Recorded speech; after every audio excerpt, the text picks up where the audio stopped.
Boy, your stock has had a tremendous year, up over 115%. What's really driving the story at MercadoLibre right now? I would say the opportunity in Latin America is very big, and both e-commerce and FinTech has taken off in the region.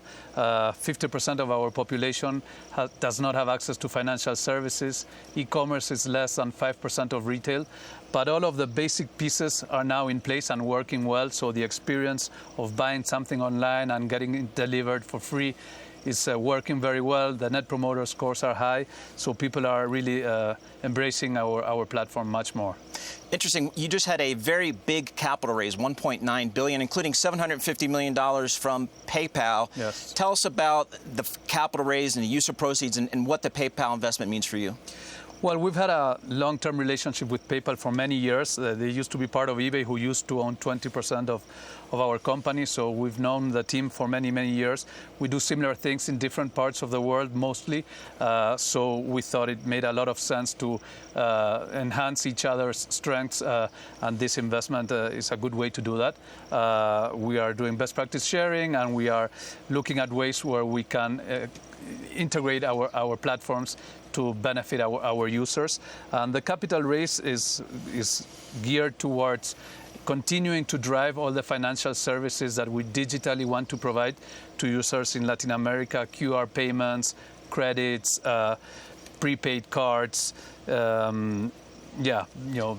Basically building all the fund. We have a fund that provides returns to people who have funds on their wallet.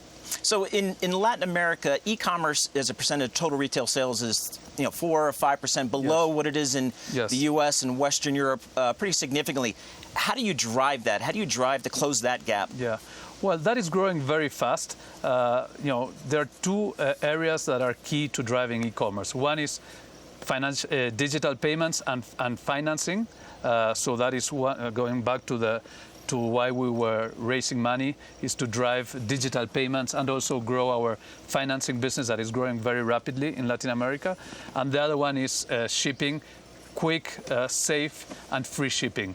Those two things drive e-commerce dramatically, and those are the areas that we are focusing on. So for your company, it's almost like you ripped a page out of the Amazon playbook, which is free shipping, which has the result of driving top-line sales, and we've seen an acceleration of your revenue growth. But there's a margin pressure there. Talk to us how you balance the top-line growth versus the profit margin pressure. Yeah, well, free shipping is costly, and as you correctly state, drives a lot of growth because it makes new buyers try many times for the first time doing e-commerce.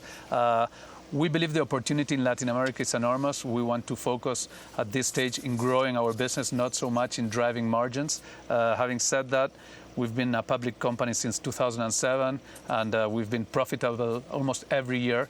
Last year, we had a couple of very large price increases from our main carrier in Brazil, Correios, and that affected our profitability.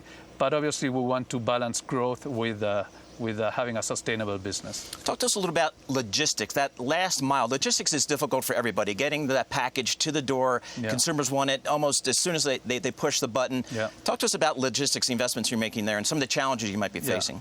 Well, it's particularly challenging in Latin America because it's geographically a very, very large region with mountains, jungles, deserts, and many times small towns scattered, around such a large geographic area. So to do it well, you need to have fulfillment centers, you need to have service centers near the locations where people live. You need to have the last mile, you need to have line hauls, and you need to have a lot of hardware and software to integrate all these things, and that's what we're working on. So Marcos, just real quick, last 20 seconds, talk to us about Brazil. What's the challenges there in Brazil? How's the Brazil market for you? That's such a big market in Latin America. Yeah, Brazil had some issues last year because of the Correios issue we mentioned before. This year it's growing very nicely, and in general the economy in Brazil, I think, is poised to start growing faster than what it has grown in the past. So we are very optimistic about Brazil going forward.